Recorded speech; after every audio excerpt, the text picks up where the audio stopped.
Hello students, मैं आशीष sir आज आपको इस वीडियो में बहुत इंपॉर्टेंट चीज़ बताने जा रहा हूं कि जो पेट का सिलेबस दिया गया है उसमें 25 नंबर का वेटेज जो है मैथ का है और जीएस के बाद सबसे ज़्यादा वेटेज जो है वो मैथ का है। और जिससे बच्चों को सबसे ज़्यादा डर लगता है क्योंकि जीएस तो चलो तैयार कर लेते हैं बच्चे, लेकिन जो मैथ का 25 मार्क्स है वो लाने में सबसे ज़्यादा हालत बच्चों की खराब हो जाती है।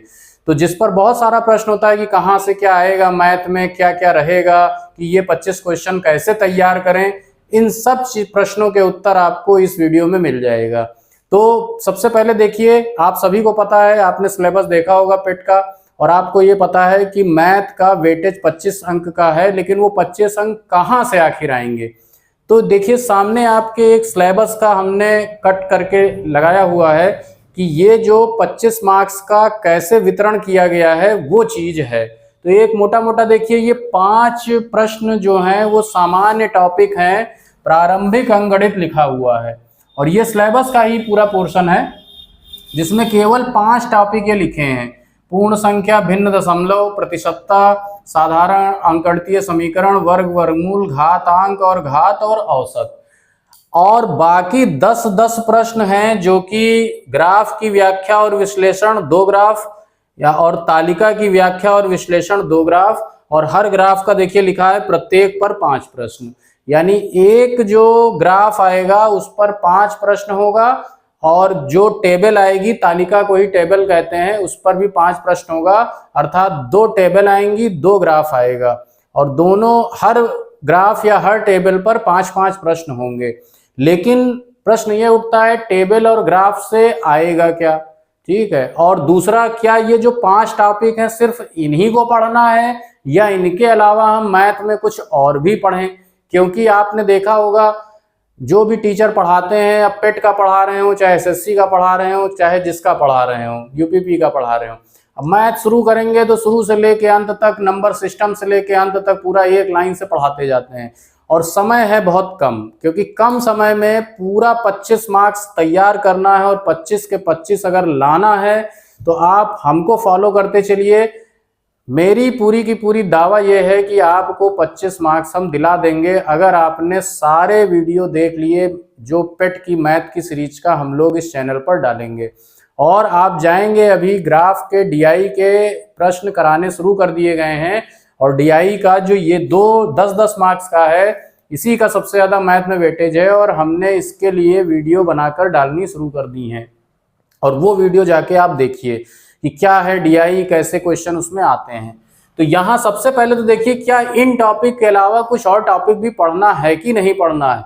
तो जरूर पढ़ना है। देखिए ये जो सिर्फ टॉपिक लिखा है, आप ऐसा मत सोचो कि सिर्फ इन्हीं टॉपिक से आता है, क्योंकि इन टॉपिक्स में हिडन टॉपिक्स हैं, जैसे प्रतिशत है। तो अब ये प्रतिशत जो है ये बहुत बड़ा, ये एक यूनिट है। जैसे प्रतिशत में ही लाभ हानि भी आ जाता है, डिस्काउंट भी आ जाता है, या कभी कभी कोई छोटा मोटा ब्याज का प्रश्न भी दे सकते हैं। तो प्रतिशत के साथ साथ हमको प्रॉफिट, लॉस, डिस्काउंट, इंटरेस्ट, ये चारों चीजें, 5 चीजें पढ़नी है। तो आप ये मत सोचो कि प्रतिशत है तो खाली प्रतिशत का सिंपल प्रश्न आएगा, हो सकता हो वो लाभ हानि से रिलेटेड हो। तो यहाँ आपको ये 3 टॉपिक जरूर पढ़ना है, प्रतिशत पढ़ना है, लाभ हानि पढ़ना है, एक डिस्काउंट पढ़ना है। ब्याज अगर नहीं भी पढ़ते हो तो काम चल जाएगा, क्योंकि 5 ही प्रश्न आने हैं, तो ब्याज का कभी कभी प्रश्न नहीं भी आएगा, हो सकता हो ना आए, तो उस पर बहुत टाइम वेस्ट करने की जरूरत नहीं है। जैसे ये लिखा है पूर्ण संख्याएं भिन्न दशमलव, अब इसका मतलब है कि ये नंबर सिस्टम का पूरा पार्ट है। अब पूर्ण संख्याएं तो खाली लिख दिया, लेकिन यहाँ प्राकृत संख्या से भी पूछ सकता है, यहाँ पूर्णांकों से क्वेश्चन पूछ सकता है, यहाँ भाज्य भाज्य से भी पूछ सकता है, तो उनको भी थोड़ा थोड़ा देखना है। यानी नंबर सिस्टम वाला चैप्टर आपको पूरा देखना है तो एक क्वेश्चन आपको मिलेगा ही, और वो एक प्रश्न आप बहुत इजीली सही कर सकते हैं। साधारण अंकगणितीय समीकरण, तो ये एक प्रश्न आता है, सिंपल समीकरण रहेगा, उसमें बॉडमास लगाएंगे। बॉडमास का मतलब पहले एक क्रम के अनुसार सॉल्व करेंगे, ब्रैकेट सॉल्व करेंगे, फिर ऑफ सॉल्व करेंगे, डिवीजन है, मल्टीप्लिकेशन है, एडिशन, सब्ट्रैक्शन, इस तरह से सॉल्व करेंगे। तो वो एक क्वेश्चन अंकगणितीय समीकरण पर आ ही जाता है।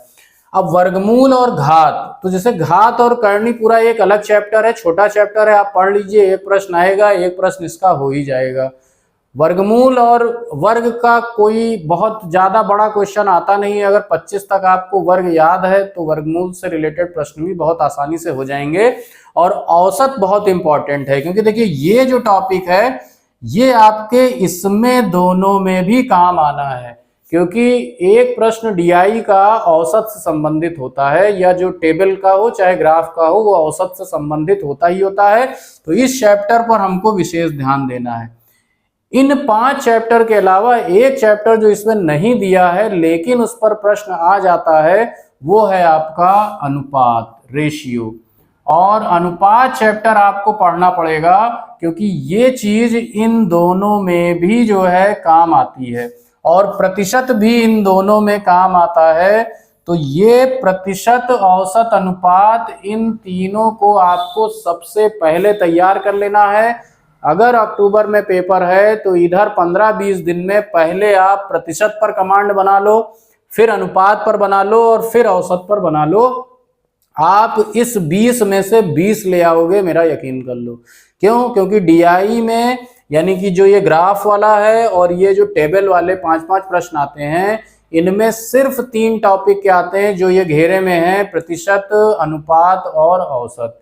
तो अब कैसे प्रश्न आते हैं इसके लिए आप डीआई वाली क्लासेस देखना शुरू करिए हमारी, जो डीआई में हम बेसिक से बिल्कुल शुरू कर चुके हैं, और उन क्लासेस पर आप जाइए और उसको देखिए, तो आपको पूरा डीआई का विश्लेषण मिल जाएगा कि डीआई में कैसा प्रश्न आएगा। लेकिन डीआई का प्रश्न करना है तो आपको प्रतिशत, औसत और अनुपात तैयार करना ही है, और इन तीनों से आप इधर का भी 3 प्रश्न पूरा कर सकते हो।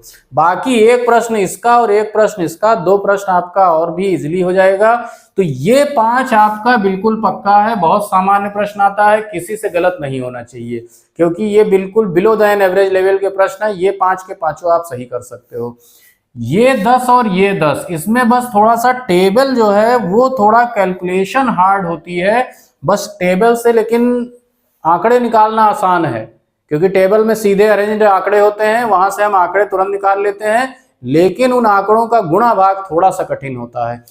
ग्राफ, इसका गुणा भाग आसान होता है, लेकिन आंकड़े जल्दी नहीं निकल पाते हैं, क्योंकि ग्राफ में कभी लाइन ग्राफ बना है, कभी जो है बार ग्राफ बना है, कभी आयत चित्र जैसे कि होते हैं, वो हमने अपने डीआई क्लास में बता रखा है कि कितने कितने तरह के ग्राफ होते हैं। पाई चार्ट होता है, यानी सर्किल के अंदर बटे होते हैं भाग वगैरह, तो वो चीजें हमने बताई हैं। तो ये जो ग्राफ होता है, अब 2 ही ग्राफ आएगा। अब 2 ग्राफ में कौन सा आ जाए? कभी पाई चार्ट आ जाता है, कभी लाइन ग्राफ आ जाता है यानी दंड आरेख आ जाता है, कभी वो आयत चित्र आ जाता है यानी जिसमें बॉक्सेस बने होते हैं वो आ जाता है।